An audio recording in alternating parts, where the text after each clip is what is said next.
Hello guys, how are you all? I hope you are all fit and fine at home. मैं हूं करण भट्ट और आज आपके सामने हमारी जो जीसीईआरटी सोशल साइंस की सीरीज थी, हिस्ट्री की सीरीज थी, उसमें एक नया वीडियो हम लोग ला रहे हैं जिसमें हम लोग डिस्कस करने वाले हैं फाइन आर्ट्स ऑफ इंडिया के बारे में। बिफोर स्टार्टिंग दिस वीडियो, मैं आप सबसे रिक्वेस्ट करना चाहूँगा कि आप हमारी चैनल को लाइक कीजिए, शेयर कीजिए और सब्सक्राइब कीजिए ताकि ज़्यादा से ज़्यादा कंटेंट हम इस तरीके का हम आपको प्रोवाइड करवा सके with very much precisely, right?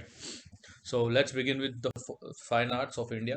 अब फाइन आर्ट्स में ज़्यादातर तीन चीज़ों का इस्तेमाल किया जाता है, तीन चीज़ों का इंक्लूजन होता है: सिंगिंग, प्लेइंग एंड डांसिंग। ठीक है। यहाँ पे जो है इसे फाइन आर्ट्स क्यों कहा जाता है? सबसे पहले तो ये समझते हैं फाइन आर्ट इसलिए कहा जाता है इसमें कि कहीं ना कहीं हमारी जो बॉडी है उस बॉडी के थ्रू हम इसे प्रेजेंट करते हैं, एक्सप्रेस करते हैं, इसीलिए इसे फाइन आर्ट्स कहा जाता है। अगर आप सिंगिंग की बात करें तो सिंगिंग में हमें जो है हमारे गले का, हमारे सुर ताल का इस्तेमाल करके उसे निभाना पड़ता है। देन अगर प्लेइंग, थिएटर प्लेइंग या ऐसा कुछ चीज़ों की बात करें तो हम लोग वहाँ पे अपनी जो एक्टिंग की स्किल है उसे यहाँ पे हम लोग समझा सकते हैं, दर्शा सकते हैं। देन डांसिंग, डांसिंग आप सबको पता होगा, जनरली आपको जो है यहाँ पे देखने को मिल जाता है। हमारा भरतनाट्यम है, हमारा मणिपुरी डांस है, कथक है, कथकली डांस है, जिसमें हम लोग हमारे बॉडी के एक्सप्रेशन से हम लोग डांस को दर्शाते हैं। तो इसी सब चीज़ों का जो एजुकेशन है, जो नॉलेज है, वो हम लोग इस फाइन आर्ट्स में डिस्कस करने वाले हैं, right? Entertainment with moral education has been imparted since ancient time through dramas based on the greatest scriptures like Ramayana and Mahabharata. अब सबको पता है। अब देखिए कि इंडियन आर्ट्स एंड जो नॉन इंडियन आर्ट्स है, मैं दो ही कैटेगरी में डिवाइड करूंगा, Indian arts and non Indian arts. जो नॉन इंडियन आर्ट्स है वो ऐसे आर्ट है जो एंटरटेनमेंट के पर्पज से बनाए जाते हैं, टू बी वेरी ऑनेस्ट। जबकि उसके सामने अगर इंडियन आर्ट्स की बात करें तो इंडियन आर्ट फॉर्म्स ऐसे हैं जिसमें एंटरटेनमेंट के साथ साथ मोरल एजुकेशन जुड़ा हुआ होता है। ठीक है। जैसे अगर आप देखोगे तो इंडिया के जितने भी ड्रामाज होते हैं, जितने भी थिएटर्स होते हैं, उसमें अगर आपको पता चलेगा, आप उसे ऑब्जर्व करोगे तो कहीं ना कहीं आपको सोशल लाइफ, सोशल प्रॉब्लम्स, उसको जो है आइडेंटिफिकेशन देखने को मिल जाएगा। जैसे कि महिलाओं की कोई प्रॉब्लम है, जैसे कोई बच्चों की कोई प्रॉब्लम है, जैसे फैमिली में कोई प्रॉब्लम्स होती है। रामायण एंड महाभारत इन सबका सबसे बेस्ट एग्जाम्पल है। रामायण एंड महाभारत हम उसे कृष्ण भगवान, हम उसे राम भगवान की स्टोरी मानते हैं, लेकिन साथ साथ बहुत कुछ यहाँ पे रामायण एंड महाभारत जो है वो हमें सिखाई जाती है। ठीक है। जैसे अगर रामायण की बात करें तो रामायण में भगवान श्री राम ने अपने पिता का सम्मान रखते हुए, अपने पिता के वचन का सम्मान रखते हुए 14 वर्षों का वनवास किया, भगवान होते हुए भी। ठीक है। तो यहाँ से ये दर्शाया जाता है कि अगर भगवान खुद अपने पिताजी की आज्ञा का पालन करने के लिए 14 साल वनवास जा सकते हैं, तो आज की जनरेशन क्यों नहीं जा सकती? अपने पिता का और माता और पिता का सम्मान क्यों नहीं कर सकती? सबसे बड़ा सीख यहाँ पे ये दी जाती है। उसके बाद राम रावण का युद्ध, उसमें रावण के जो 10 सिर बताए गए हैं वो आप कहीं ना कहीं इंटरनेट पे पढ़ते ही होंगे, इंस्टाग्राम में स्क्रॉल करते हुए, कि भाई वो 10 सिर नहीं थे, बल्कि आपको वो बताई जाती है कि 10 सिर के रूप में ईर्ष्या, मोह, लोभ, ये सारी चीजें, ऐसी बुराइयां थी जो हमें मिटानी है। ठीक है। तो कहीं ना कहीं रामायण ये चीज को डिनोट करता है, महाभारत भी ये चीज को डिनोट करता है कि अगर धर्म के रक्षण के लिए अगर हमें हमारे फैमिली से भी लड़ जाना पड़े तो आपको लड़ना चाहिए। ठीक है। जो रामायण महाभारत दोनों अपने अपने कॉन्टेक्स्ट में बनाई गई है, ये भी अगेन एक आपको moral education, social lifestyle provide करने में बहुत ही, सोशल डायरेक्टिव्स प्रोवाइड करने में आपको बहुत ही हेल्पफुल रहती है। इसी ही एक फाइन आर्ट है हमारा म्यूजिक। ठीक है, जिसके बारे में आज हम लोग डिस्कस करने वाले हैं। तो इंडियन म्यूजिक, गाइस, आप सबको पता है कि वर्ल्ड के पूरे जितने भी सारे म्यूजिक्स हैं उसमें सबसे एम्पेरिकल माना जाता है, सबसे इम्पीरियल माना जाता है। ठीक है। क्यों? इसके तीन मेन रीजन है: tune, rhythm and harmony. Indian music की ये तीन खासियत है: ट्यून, रिदम एंड हारमोनी। और इसी की वजह से ये जो इंडियन म्यूजिक है वो बाकी वर्ल्ड के म्यूजिक से बहुत ही डिफरेंशिएटेड है, बहुत ही इंपीरियल है। एक हाईएस्ट डिग्री ऑफ ऑनर रखता है हमारा Indian music as compare to world level. ठीक है।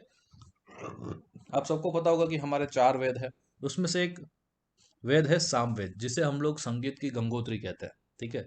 संगीत की गंगोत्री कहते हैं। ये सामवेद एक ऐसा वेद है जो कि टोटली डिवोटेड है आपके म्यूजिक के लिए। अब ऐसा क्यों है? क्योंकि इसमें जितनी भी रिचाज आई हुई है, रिचाज यानी कि यहाँ पे बात हो रही, रिचा या तो रुचा आप कह सकते हो, ये जितनी भी रुचा यहाँ पे आपको सामवेद में देखने को मिल जाएगी। जब आप उसका उच्चारण करते हो, मतलब कि जो ऋचा, जो श्लोक है उस वो दिए गए हैं वहां पे, उस श्लोक का जब आप बोलते हो, उसको उच्चार करते हो, तो आपको जो है ट्यून एंड रिदम, म्यूजिक की ट्यून एंड रिदम जैसा आपको एक फीलिंग देखने को मिलेगा। ट्यून रिदम के साथ ही जो है आप उस पर्टिकुलर जो ऋचा है इस सामवेद की, इसमें आप गा सकते हो। ठीक है, तो यहाँ पे सामवेद में श्लोक भी दिया हुआ है, और उसका राग कौन सा रहेगा, उसके ट्यून कौन सी रहेगी, उसकी रिदम कौन सी रहेगी, ये भी आपको बता दी जाएगी। और इसी वजह से इस पर्टिकुलर वेद को, इस साम वेद को जो है संगीत की गंगोत्री माना जाता है। और ऐसा कहा जाता है कि ये फर्स्ट ऐसा टेक्स्ट था जो कि पूरे इतिहास में, पूरे वर्ल्ड में संगीत को डिवोटेड था। फर्स्ट ऐसा लिटरली वर्क जो कि संगीत को ही डिवोटेड हो, और इसी वजह से इसे संगीत की गंगोत्री भी कहा जाता है। ठीक है, music involves both singing and playing. Singing आप सबको पता है, आपने इंडियन आइडल जैसे शोज देखे होंगे, वहां पे जो गीत गाते रहते हैं उसे सिंगिंग कहते हैं, but not that singing of Indian music. ठीक है, वो हमारा इंडियन म्यूजिक नहीं है। हमारा इंडियन म्यूजिक है सा रे गा मा प द नी। ये सात सुर आपने बहुत बारी सुना होगा, सा रे ग म प द नी, जो यहाँ पे आपको दिखाया गया है, सा रे ग म प द नी। ये सात सुर ऐसे हैं जो जिसके आगे पीछे हमारा म्यूजिक बना है। इन सातों चीजों से जो भी हमारा म्यूजिक बना है, दैट इज इंडियन म्यूजिक। ठीक है, हाँ, नो डाउट बॉलीवुड में जो चल रहा है और ये सारी टॉलीवुड में जो सारी चीजें चल रही है, it is also a part of sangeet, it is also a part of music, but not authentic Indian music, right. तो ऑथेंटिक इंडियन म्यूजिक ये सात सुरों से बनता है। और ये बात हुई प्लेइंग की, सिंगिंग की। अब बात आती है प्लेइंग की। तो आपको यहाँ पे फोटो में चार ऐसे इंस्ट्रूमेंट देखने को मिल रहे होंगे। यहाँ पे आपका रुद्र वीणा है, यहाँ पे तानपुरा है, यहाँ पे सितार है आपका, और ये जो लास्ट में आपको दिखाई दे रहा है दैट इज योर सारंगी। ठीक है, तो ये चारों के चारों इंस्ट्रूमेंट ऐसे हैं जो कि सिंगिंग में यूज किए जाते हैं, आई मीन म्यूजिक में यूज किए जाते हैं। ठीक है, इस पर्टिकुलर, से फॉर एग्जांपल अगर सितार की बात करें, तो सितार जो भी इंसान बजाता होता है वो प्लेइंग भी करा जाता होता है, साथ में सिंगिंग भी करता है। क्योंकि जनरली ऐसा ही देखा जाता है कि हमारे जो इंडियन आर्टिसंस थे वो लोग सिंगिंग भी करते थे और प्लेइंग भी करते थे as in part of Indian music.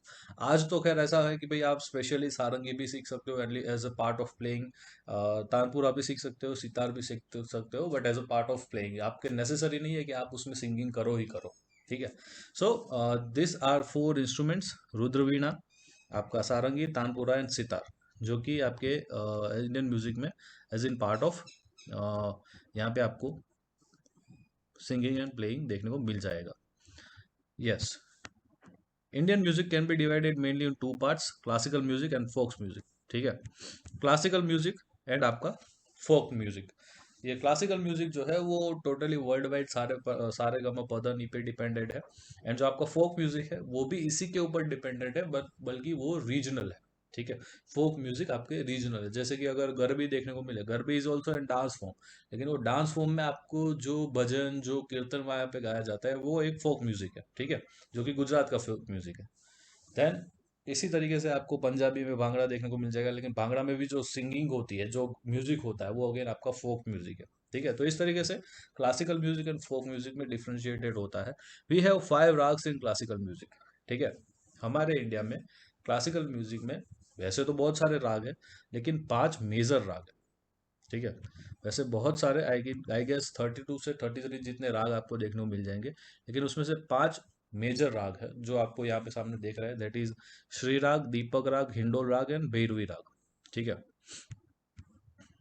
Shri राग, दीपक राग, हिंडोल राग, मेघ राग एंड भैरवी राग। ठीक है, अब इसमें से मैं आपको दो राग के बारे में स्टोरी बताऊंगा, एक दीपक राग की और एक मेघ राग की। जैसे ही हम लोग ये थोड़ा कंप्लीट कर लेते हैं, इसके बाद मैं आपको दीप राग और मेघ राग की यहाँ पे आपको स्टोरी बताऊंगा। सो स्टे कनेक्टेड, इस वीडियो को पूरा देखिए ताकि आपको इन दोनों के बारे में पर्टिकुलर नॉलेज मिले, क्योंकि इसके साथ साथ आपके कहीं ना कहीं अकबर, तानसेन और तानारीरी, तीनों की स्टोरी यहाँ पे जुड़ी हुई है। ठीक है, सो इसे हम लोग एंड में डेफिनेटली देखेंगे, लेकिन ये 5 मेजर राग है जो आपके इंडियन क्लासिकल म्यूजिक को डिवोटेड है। इसके थ्रू हमारा इंडियन क्लासिकल म्यूजिक आगे पीछे चलता रहता है।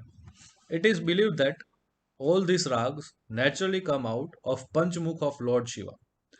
अब आप सबको पता है कि डांस के लिए नटराज भगवान जो है उसे सबसे सुपीरियर माना जाता है, डांस का गॉड है। डांस के गॉड नटराज यानी कौन है?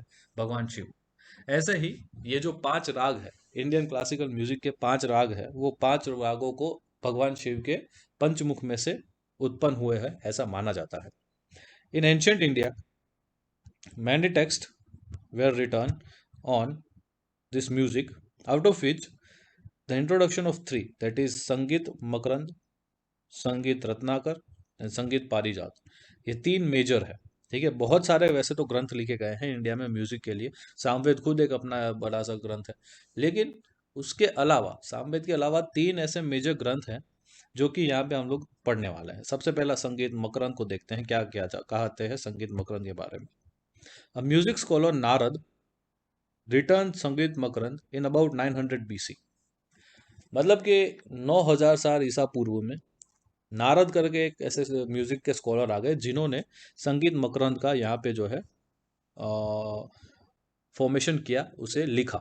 ठीक है, यहाँ पे संगीत मकरंद में आपको 19 टाइप की वीणा देखने को मिल जाएगी और 101 टाइप की रिदम्स देखने को मिल जाएगी। ठीक है, आपको जो है संगीत मकरंद में 19 टाइप की वीणा, ये जो एक वीणा यहाँ पे दिखाई गई है ना, रुद्र वीणा, ये जो आप देख रहे हो, ऐसी रुद्र वीणा जैसी बाकी की 18 वीणास आपको जो है टोटल मिला के 19 वीणा जो है आपको संगीत मकरंद में देखने को मिल जाएगी। और साथ ही साथ 101 टाइप के रिदम्स भी आपको देखने को मिल जाएगी, जिसे आज भी बहुत सारे जो क्लासिकल म्यूजिक के सिंगर्स हैं, जो म्यूजिक के आप कह लो कि स्कॉलर्स हैं, वो इस्तेमाल करते हैं संगीत मकरंद को। ठीक है, तो संगीत मकरंद म्यूजिक स्कॉलर नारद ने उसे लिखा। कब लिखा? ईस्वी सन पूर्व 900 साल पहले। ठीक है, सेकंड आता है आपका Sangeet Ratnakar. The writer of this text was Pandit Sarang Dev. Pandit Sarang Dev जो कि दौलताबाद देवगिरी में रहते थे, जो कि कहीं ना कहीं आज के महाराष्ट्र के अपर मोस्ट पोर्शन और नॉर्दर्न पोर्शन और आपका जो मध्य प्रदेश है उसका साउदर्न पोर्शन के बॉर्डर पे कहीं आपको देखने को मिल जाएगा दौलताबाद। तो पंडित सारंग देव जो कि देवगिरी दौलताबाद में रहते थे, वो इसलिए आप कह सकते हो कि इन्होंने जो संगीत रत्नाकर बनाया, पंडित सारंग देव ने जो संगीत रत्नाकर बनाया, वो ग्रंथ आपको साउथ इंडिया के म्यूजिक और नॉर्थ इंडियन के म्यूजिक के बारे में भी जो है यहाँ पे नॉलेज प्रोवाइड करता है। अब इसका रीजन क्या है, साउथ इंडिया और नॉर्थ इंडिया म्यूजिक क्यों? क्योंकि ये जो पंडित सारंग देव थे वो दौलताबाद रहते थे, मतलब कहीं ना कहीं south India and north India का जो एक बॉर्डर है, विंध्याचल का जो पूरा एक विंध्याचल पर्वतमाला आपको पता होगा, वहाँ की आजू बाजू के एरिया में ये दौलताबाद देवगिरी रहता है। और इसकी वजह से हमारे पंडित सारंग देव को दोनों साइड के म्यूजिक का बारे में नॉलेज था। ठीक है, पंडित विष्णु नारायण भातखंडे जो कि एक बहुत बड़े म्यूजिक स्कॉलर हैं, उन्होंने संगीत रत्नाकर को most authentic book on music कहा गया है। ठीक है, उन्होंने हमारी संगीत रत्नाकर को most authentic book on music कहा है। तो अगर आपको पूछा जाए कि भाई संगीत रत्नाकर को किन्होंने most authentic book of music कहा है, तो आपका आंसर होना चाहिए पंडित विष्णु नारायण भातखंडे। ठीक है, पंडित Vishnu Narayan Bhatkhande. Sangeet Ratnakar is believe to be unique in understanding all aspects of music. ठीक है, ये बहुत ही यूनिक बुक है जो कि हमारे म्यूजिक के रिलेटेड जितनी भी एस्पेक्ट है उन सबको यहाँ पे फुलफिल करने में हेल्पफुल रहती है। थर्ड आपका ग्रंथ आ जाता है Sangeet Parijat. It is very important book on music. Pandit Ahobala had written this text in 1665। ठीक है, 1665 यहाँ पे, लेकिन अगर बात करें तो नॉर्थ इंडिया में आपके मुगल एरा चल रहा था। ठीक है, एंड 1665 में आपका कहीं ना कहीं औरंगजेब का नॉर्थ इंडिया में दिल्ली पे राज था। पंडित अहोबले ने उस दौरान ये टेक्स्ट लिखा और ये टेक्स्ट डिवोटेड है नॉर्दर्न हिंदुस्तानी म्यूजिक को। ठीक है, खास ध्यान रखना, पंडित अहोबले ने जो संगीत पारिजात लिखा है वो नॉर्थर्न हिंदुस्तानी म्यूजिक के ऊपर है। संगीत रत्नाकर जो है वो संगीत Ratnakar south India and north India music दोनों को यहाँ पे डिवोट करता है। एंड ये जो आपका संगीत मकरंद है, ठीक है, संगीत मकरंद है वो क्लासिकल म्यूजिक के ऊपर डिवोटेड है। ठीक है, तो ये चीज तीनों चीज की स्पेशलिटी है, ये याद रखना। He had noted one important characteristics which all ragas, saying that ragas have their own individual identity and characteristics. He has described 29 types of tunes. ठीक है, ये जो हमारे संगीत पारिजात है, इसमें पंडित अहोबले ने 1665 में लिखा, वो हिंदुस्तानी म्यूजिक के ऊपर डिवोटेड है। और इन्होंने जो है हर एक राग के बारे में लिखा हुआ है, और उन्होंने कहा है कि हर एक राग की अपनी एक इंडिविजुअल आइडेंटिटी है, अपनी इंडिविजुअल एक कैरेक्टरिस्टिक्स है। और इन्होंने उसी का स्टडी करते हुए हमें 29 नई ट्यून्स प्रोवाइड करी है संगीत पारिजात में, ठीक है। सो ये तीनों की स्पेशलिटीज थी, संगीत मकरंद, संगीत रत्नाकर एंड संगीत पारिजात, जो कि म्यूजिक के बहुत ही उच्च कोटि के ग्रंथ माने जाते हैं इंडियन क्लासिकल म्यूजिक के बारे में। अब आगे देखते हैं। यह जो आपको पूरा पोर्शन दिखाई दे रहा है, वो कहीं ना कहीं मिडल इंडिया का, मिडिवल इंडिया का जो म्यूजिक डेवलपमेंट है उसके बारे में हमें दर्शाता है। थोड़ा सा देख लेते हैं। At the time of Alauddin Khilji, talented Amir Khusro was very famous due to his contribution in the field of music and poetry. He was known as Tutiye-Hind. ठीक है। अलाउद्दीन खिलजी का जब समय राज चल रहा था, जब खिलजी डायनेस्टी चल रही थी नॉर्दर्न इंडिया में, दिल्ली पे राज कर रही थी, तब अलाउद्दीन खिलजी के दरबार में एक बहुत ही फेमस आपके पोएट थे जिनका नाम है आमिर खुसरो। और आमिर खुसरो ने बहुत ही गजब लेवल का इंट्रो कंट्रीब्यूशन दिया हुआ है मिडिवल इंडिया को आगे ले जाने में, और मिडिवल इंडिया में म्यूजिक को आगे ले जाने में, और पोएट्री के क्षेत्र में। और उसी की वजह से इन्हें जो है तूतीय हिंद का खिताब मिला है। तूतीय हिंद यानी कि पैरट ऑफ इंडिया का खिताब मिला है आमिर खुसरो को, ठीक है। देन आपके इसी समय दौरान, इसी पर्टिकुलर टाइम पीरियड के दौरान इंडिया में अगर आप देखोगे, इंडियन हिस्ट्री में भक्ति मूवमेंट का भी यहाँ पे बहुत सारा इंपॉर्टेंस देखा गया था, भक्ति मूवमेंट का भी प्रिवेलेंस था, ठीक है, during the 15th and 16th century. तो भक्ति मूवमेंट भी एक ऐसी मूवमेंट थी जिसमें बहुत सारे पंथ बने, बहुत सारे आपके कह सकते हो कि ऐसे लीडर्स हुए, रिलीजियस लीडर्स हुए, ऐसे पोएट्स हुए जिन्होंने जो है अपने, आप कह लो कि म्यूजिक के साथ अपने भजन कीर्तन दोहे इन सब चीज़ों के साथ सोशल जो प्रॉब्लम्स थी, सोशल एविल्स थे, उसे निकालने में हेल्प करी लोगों को। हम कह सकते हैं कि भक्ति मूवमेंट एक पुनर्जागरण की मूवमेंट थी, क्योंकि जो सोसाइटी थी वो अंधकार में चली गई थी। ऐसे अंधकार में से निकालने के लिए, लोगों को निकालने के लिए, सोसाइटी को निकालने के लिए बहुत सारे भक्ति कवि, भक्ति संत आगे आए, ठीक है, जिसमें आपके नरसिंह मेहता हैं भक्ति कवि, आप कह सकते हो कबीर हैं, ठीक है, फिर आपके जो गुरु नानक देव हैं, ये भी इसी इसी 15th एंड 16th सेंचुरी के दौरान आपको जो पूरा सिख धर्म जो आपको पूरा देखने को मिलेगा। फिर आपको ये जो संत तुकाराम महाराष्ट्र में देखने को मिल जाएंगे, संत एकनाथ देखने को मिल जाएंगे, ये सारे के सारे ऐसे भक्ति मूवमेंट्स के ही पार्ट थे, ठीक है। भक्ति मूवमेंट इन्हीं के वजह से जो है इंडियन हिस्ट्री के कॉन्टेक्स्ट में इंपॉर्टेंस बनी रहती है। सो लोगों ने भक्ति संगीत के थ्रू जो है अपने मैसेजेस स्प्रेड करने का ट्राई किया, लोगों को जागरण, पुनर्जागरण करने के लिए यहाँ पे प्रेरा। और ऐसे भक्ति संगीत में आपको देखने को मिलेगा कि चैतन्य महाप्रभु, संत कबीर, तुलसीदास, मीराबाई, नरसिंह मेहता, जैसे सारे के सारे ऐसे भक्त कवि है, जिन्होंने भक्ति कवि है, जो इन्होंने 15th एंड 16th सेंचुरी के दौरान आपके भक्ति मूवमेंट में बहुत ही important and crucial role play किया, लोगों को जागरूक करने में, लोगों को जो है अवेयरनेस लाने में। The disciples of Swami Haridas, Beju Bawra, Bejnath, Tansen, and duet girl Tanadiri was also considered as rare jewel of music of 15th century. अब ये जो स्वामी हरिदास है, उनके दो यहाँ पे आपको देखने को मिल जाएंगे, बेजू बावरा एंड तानसेन, ठीक है, जो उनके डिसिपल्स थे, उनके शिष्य थे। एंड ड्यूएट गर्ल ताना आती थी, जो कि वडनगर में रहती थी, ठीक है। अब मैंने आपको कहा था कि मैं आपको मेघराग और दीपक राग के बारे में दो चीजें बताऊंगा। तो स्टोरी ऐसी है कि 15th सेंचुरी थी इंडिया में, मुगल डायनेस्टी थी, और मुगल डायनेस्टी में भी स्पेसिफिकली महाराज अकबर का राज था, सम्राट अकबर का राज था, ठीक है। अकबर ने कहा, अकबर के दरबार में आपका तानसेन था, आप सबको पता है, ठीक है, तानसेन जो आपके अकबर के दरबार में था, आप सबको पता है। तो तानसेन को कहा अकबर ने कि भाई मुझे दीपक राग गा के सुनाओ, दीपक राग गा के सुनाओ, जो कि 5 में से एक राग है आपके इंडियन क्लासिकल म्यूजिक का। तो तानसेन ने कहा कि अकबर मैं सुना तो दूंगा आपको, लेकिन एक प्रॉब्लम है। तो अकबर बोले क्या प्रॉब्लम है? तो तानसेन कहता है कि अगर मैं दीपक राग गाऊंगा, तो according to history, according to आपके टेक्निकलिटी, ऐसा है कि जो भी लोग दीपक राग गाते हैं, उनकी बॉडी इतनी गर्म हो जाती है, उनकी बॉडी इतनी गर्म हो जाती कि उन्हें ऐसा लगता है कि भाई उनकी बॉडी जल रही है, ठीक है, उनकी बॉडी जल रही है। तो उन्होंने कहा कि अगर मैं दीपक राग गाता हूँ तो साथ में मुझे कोई मेघ राग गाने वाला भी चाहिए, क्योंकि मेघ राग यानी कि एक ऐसा राग जिसे गाने से बारिश आई थी, जिसे गाने से बारिश आती है। तो तानसेन ने कहा कि मैं दीपक राग गाऊंगा, मेरे बॉडी की जो जलन होगी, मेरे बॉडी में जो फायर लगी होगी, उसको शांत करने के लिए मेघ राग गाना बिल्कुल एसेंशियल है। तो अकबर बोले मैं वो सब नहीं जानता, मुझे अभी दीपक राग गाना है, तो मुझे आप दीपक राग गा के सुनाओ। अब बादशाह की मर्जी है, उसे मना तो कर नहीं सकते। तो भाई तानसेन ने शुरू किया दीपक राग।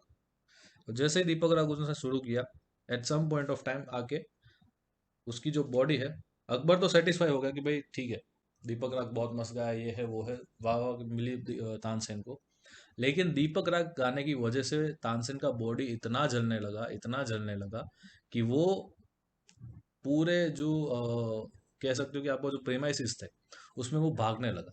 ठीक है, क्योंकि उसका बॉडी इतना बर्न कर रहा था, इतना बर्न कर रहा था कि वो पानी की आड़ में सारी चीजों में भागने लगा। वो पानी कुएं में भी जाके गिरा, लेकिन उसकी जो इंटरनल गर्मी, इंटरनल जो आप कह लो कि बर्न है, दीपक राग से इंटरनल बर्न होती है। ठीक है, तो इंटरनल बर्न शांत नहीं हुई।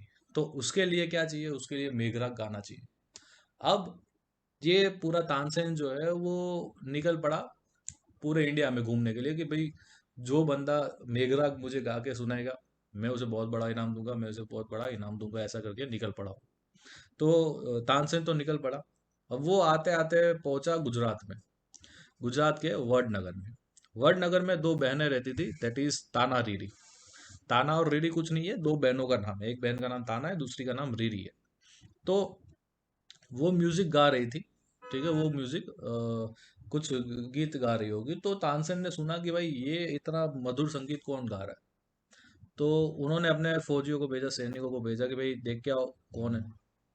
तो उस सैनिकों ने देखा कि भाई दो लड़कियां हैं जो कि तालाब के किनारे ये म्यूजिक गा रही है, और ये जाके बताया तानसेन को। तो तानसेन आया यहाँ पे। उसने पहले जैसे दो संगीतकार मिलते हैं, दोनों की रिस्पेक्ट करते हैं कि भाई आप बहुत अच्छे सिंग गाते हो, ये ना वो ना सारी चीज़ें। तानसेन ने अपनी प्रॉब्लम्स बताई अंत में कि भाई मैंने दीपक राग गाया है, बादशाह अकबर ने मुझे कहा है कि दीपक राग सुनना था तो मैंने गाया, लेकिन उससे मुझे जो इतनी जलन हो रही है अपने बॉडी में, उसे शांत करने के लिए मेघराग गाना आवश्यक है। तो क्या आप वो मेघराग गाओगे मेरे लिए? तो ताना रेरी ने फट से हाँ कह दिया कि ठीक है, हम लोग मेघराग गा देते हैं, आपकी इंटरनल जो बर्निंग से उसे शांत कर देते हैं।